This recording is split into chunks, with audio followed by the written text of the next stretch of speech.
dugaan pencurian data pribadi saya di dalam proses laporan saya terhadap akun Pratiwi Novi ya, yang menyoal masalah surat kuasa saya, kuasa lisan dari Novi Pratiwi Novianti ya, yang berkaitan dengan Agus Salim. Jadi hari ini saya ingin konsultasi dulu dengan pihak penyidik. Saya sudah telepon pihak-pihak kolega saya dan saya diarahkan untuk ke sini. Nanti seperti apa di dalam saya laporkan lagi. Sekalian bawa barang bukti ya. Hari ini kuasa hukum Novi aja Pak sama Novinya Pak? Novi udah kemarin saya laporkan. Di Polres Tangsel kemarin ya Pak? Ya, hari ini untuk kuasa hukumnya. Setelah itu besok untuk Novi lagi ya, dengan pihak-pihak lain ya, terkait dengan perlindungan anak. Lalu besok juga kami akan melayangkan surat keberatan atas perdamaian di Kemensos ya. Jadi kami tidak menginginkan perdamaian terlebih dahulu karena proses pidananya harus lanjut. Karena ada dugaan money laundry di Yayasan Novi ya, yang juga disampaikan juga oleh beberapa pihak termasuk PPATK ya, yang menduga ada pencucian uang. Ada juga human trafficking, penjualan manusia atau perdagangan manusia di situ, dugaan ya. Jadi kita harus bongkar ini. Karena ini tugas besar kita sebagai anak bangsa, dan ini bagian daripada kita mendukung program Pak Prabowo untuk bersih-bersih dari korupsi, dari pencucian uang dan nepotisme dan lain-lainnya. Oh, abang juga mempertanyakan ya, ngapain Mensos ini ngurusin soal... Iya, saya bertanya, kok masalah remeh-temeh begini sampai menteri turun, ada apa? Jangan-jangan Yayasan Novi ini jadi sarangnya pencucian uang gitu loh. Kok sampai menteri turun? Sebenarnya kan masalah ini selesai hanya dengan Dinsos gitu. Dinsos Kota Tangerang. Tapi kenapa sampai menteri ini mau capek-capek mendamaikan? Korelasinya apa gitu loh. Oke, ini edukasi, tapi jangan seperti ini caranya gitu. Karena kan banyak pihak juga yang masih berlomba-lomba untuk mencari keadilan gitu, untuk mencari kepastian hukum di sini. Jadi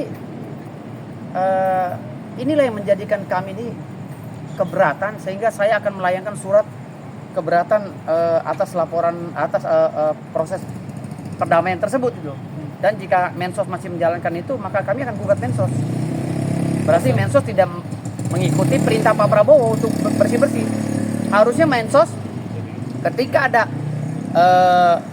ketika ada pernyataan masyarakat yang mencurigai satu rekening karena adanya dugaan pencucian uang, harus kooperatif. Mensos itu harus kerjasama dengan polisian dan kejaksaan.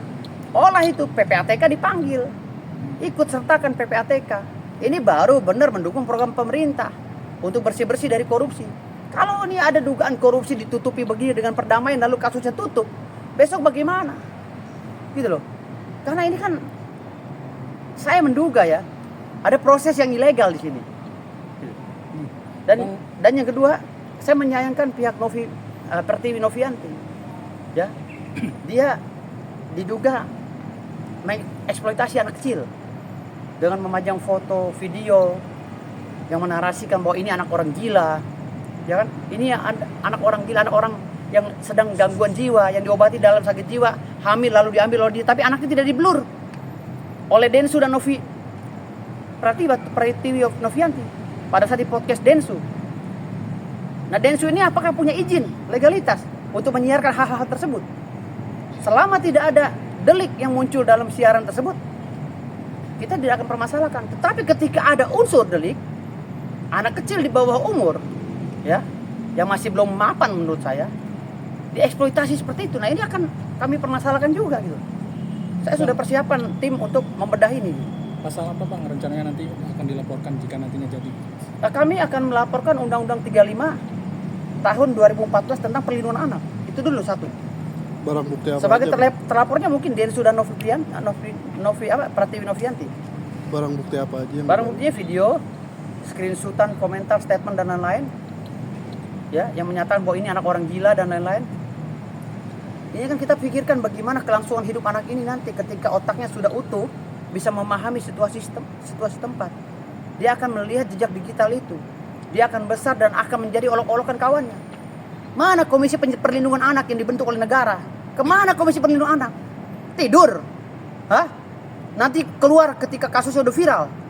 Kemana Kalau nggak mampu menjabat Komisi Perlindungan Anak, ganti dengan kami. Kami mampu. Kalau kalian nggak bisa membersih-bersih negara ini dari korupsi, ganti, kami mampu. Masih banyak pejabat yang berintegritas yang akan membantu Pak Prabowo. Karena kasihan Pak Prabowo kalau bekerja sendiri. Kalau di sekitarnya ini orang-orang lip service semua gitu, retorika yang akan mengkeroposi kabinet Pak Prabowo gitu. Kalau memang nggak mampu, bilang. Kami banyak putra bangsa yang lebih kredibel, yang mampu menggantikan posisi mereka sesuai dengan disiplin ilmu yang kita punya. Gitu. Berikan yang bermanfaat bagi bangsa ini. Kemarin Tenopi dilaporkan pasal apa? Pasal 27A, ya. Pasal 27A junto pasal 45 ayat 4. Terkait statement Alvin Lim, abang katanya itu mempertanyakan, bukan pernyataan ya bang, terkait Tenopi kata pelacur atau mempertanyakan soal. Saya sudah mempelajari itu, saya sudah konsultasi juga dengan pihak LQ ya, karena kami Pembasmi bergabung dengan LQ ya. Kami dari Perkumpulan Badan Advokat Solidaritas Merdeka Indonesia atau Pembasmi bergabung dengan LQ untuk membedah masalah ini. Jadi ini kita akan melakukan kegiatan hukum ya yang berkaitan dengan delik aduan absolut dan delik relatif atau delik biasa. Jadi nanti kita bedah sejauh mana kita bisa menyikapi ini, walaupun tanpa Agus kita akan bergerak sendiri karena kita mempunyai fungsi kontrol sosial di bidang hukum. Jadi saya akan terus bekerja ini ya, membuktikan bahwa saya orang kredibel di dalam hal ini dan saya tidak mau dilecehkan oleh Novi untuk yang kedua kalinya. Yang abang sorot itu apa sih dari Yayasan Tenopi? Ada beberapa statement dari mantan wali kota kita ya, Arif Wismansyah ya. Statement beliau walaupun dianggap Novi itu sudah selesai, tapi kami meminta sebagai masyarakat yang kurang puas, minta diaudit lagi. Walaupun yayasan katanya tidak bisa diaudit. Yayasan yang tidak bisa diaudit apabila yayasan yang memenuhi standar operasi. Tapi kalau yayasan yang semi ilegal nggak bisa itu menggunakan Permensos. Jangan mengada-ngada ya. Karena undang-undang perdata itu harus detail karena berkaitan dengan tata usaha negara. Harus detail ya. Alvin Lim mau dilaporkan oleh Tenopi rencananya, dan itu juga memang dari saran Bang Hotman juga. Seperti apa Bang? Hotman Paris itu kan pengacara nggak ngerti hukum pidana dari dulu, asal cuap-cuap aja. Gitu loh. Kalau dia berbicara begitu, menghasut orang untuk melaporkan Alvin Lim, dia sebagai apa? Dia sebagai kuasa kah? Sebagai apakah? Saya berbicara selalu menunjukkan kuasa. Ini saya kuasa dan saya selalu berbicara berdasarkan kepentingan kuasa hukum klien saya. Tapi Hotman Paris nggak pernah menunjukkan kuasa, ngoceh, cuap-cuap. Makanya saya pernah ngomelin Hotman Paris. Kamu jangan ikut-ikutan. Gitu loh. Apa aja kasus viral, kamu ikut-ikutan. Ketika orang nyerang kamu bilang, kamu pansos. Apa kamu Hotman? Hah? Kamu tuh udah jatuh kamu kredibilitasnya. Kalau sering menghina orang. Ya, kamu sering menganggap kami cetek gitu. Kami junior kamu dianggap cetek sama kamu. Kalau misalkan jadi dilaporkan besok gimana? Ya kami akan protes lah, karena deliknya kan tidak masuk. Itu bentuk pertanyaan. Kalau dipaksakan masuk ada apa? Kami akan ada upaya hukum. Kami akan ke Propam. Berarti itu bisa dibilang Alvin Lim ini mempertanyakan bukan pernyataan? Iya, mempertanyakan. Berarti Ya. Alvin Lim sendiri mengaku gak gentar, katanya Bang. Mungkin tanggapan Bang seperti apa? Gimana? Gak gentar untuk menghadapi laporan nantinya kalau jadi dilaporkan Novi. Kan gini, kita ini kan sebagai penegak hukum ya, 4 pilar dalam penegakan hukum itu juga harus membenahi sistem hukum di Indonesia, jangan sampai acak adut gitu. Ada pasal 18-16 KUH Perdata yang menyatakan bahwa kuasa itu tidak boleh dikeluarkan banyak dalam satu perkara. Ini kan kayak nasi uduk. Habis ini dikuasakan, pindah lagi kuasanya ini, tambah lagi kuasa tambahan, panggil lagi pengacara nih, gabung lagi, kurang kuat tambah lagi. Bila perlu undang pengacara Amerika, suruh serang saya sama Alvin Lim. Gitu loh. Kau HP-nya satu kok, ngapain panggil banyak pengacara? Saya saja sama Alvin Lim, saya bilang Alvin Lim, kalau kamu panggil lagi orang, saya mundur. Saya nggak mau, karena saya nggak biasa rame-rame. Gitu. Saya pengacara, saya berilmu, saya belajar tentang konstruksi hukum, tentang mekanisme peradilan dan lain-lain. Jadi saya nggak mau beramai-ramai gitu. Kalau begini kan saya bikin rancu. Datang yang satu, saya pengacaranya Novi, kuasanya ada. Begitu ditanya, ada ribut, kayak saya aja. Untung saya pinter waktu itu. So, dia bilang dijanjiin besok Pak ya tanda tangan surat kuasa. Saya bilang ntar dulu, bikin video dulu. Kan saya pinter. Nah dia kejebak di situ. Gitu. Dia bilang saya bukan kuasa hukumnya. Jangan salah, kamu menipu saya ya. Oke, tanda tangan kuasa tidak. Tetapi kuasa lisan kamu sudah buat. Saya jangan ditipu, saya udah tahu. Gitu loh. Bang, setuju kan mungkin dengan pernyataan dengan Alvin Lim kalau Hotman itu bukan pakar hukum dan gimana Bang? Gini, pakar hukum itu kan tergantung dari publik yang menilai ya. Bukan kita. Ya, kalau Alvin Lim itu bebas lah. Itu multi tafsir menurut saya. Karena Hotman juga kan kita tidak boleh apa ya? Tidak boleh juga menjustifikasi bahwa Hotman ini bukan pakar hukum. Buktinya Hotman ini kan namanya besar, kan gitu. Terlepas dari dia itu di bidang pidana atau di bidang kepailitan, ya kan?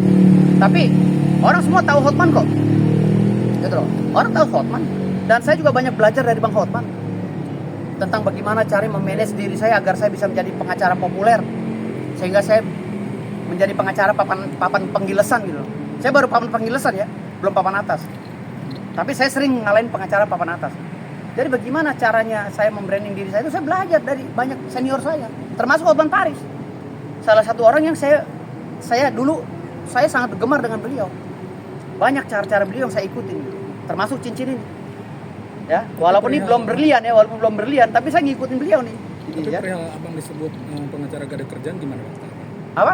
Pengacara gak ada kerjaan disebut seperti itu gimana tanggapannya? Memang saya nggak ada kerjaan. Kalau pengacara ada kerjaan, ada gajinya dong. Hah? Pengacara itu nggak ada yang punya kerjaan. Pengacara itu pengangguran asli, tapi dilegalkan oleh negara. Bahkan ada kerjaan aja saya nggak kerjain. Banyak rekan saya yang ngerjain. Karena ada beberapa puluh pengacara di kantor saya. Saya punya 5 kantor pengacara. 5-5-nya terisi dengan pengacara. Jadi saya banyak nggak kerjanya. Saya lebih senang di rumah, telepon. Gimana perkara ini? Nomor sekian, sudah sejauh mana? Bagaimana replik kamu? Bagaimana eksepsi kamu? Saya lebih baik begitu daripada saya kerja. Gitu. Bang, soal pernyataan Bang Alvin Lim pernah di penjara bahkan mempertanyakan 9 naga itu gimana Bang tanggapannya? Oh, itu tanya Pak Alvin lah kalau gitu ya. Bukan domain saya itu. Saya nggak bisa jawab karena beliau statement. Oke? Oke. Saya buat laporan dulu ya. Oke, Bang. Siap. Oke, makasih. Makasih, Bang. Ya.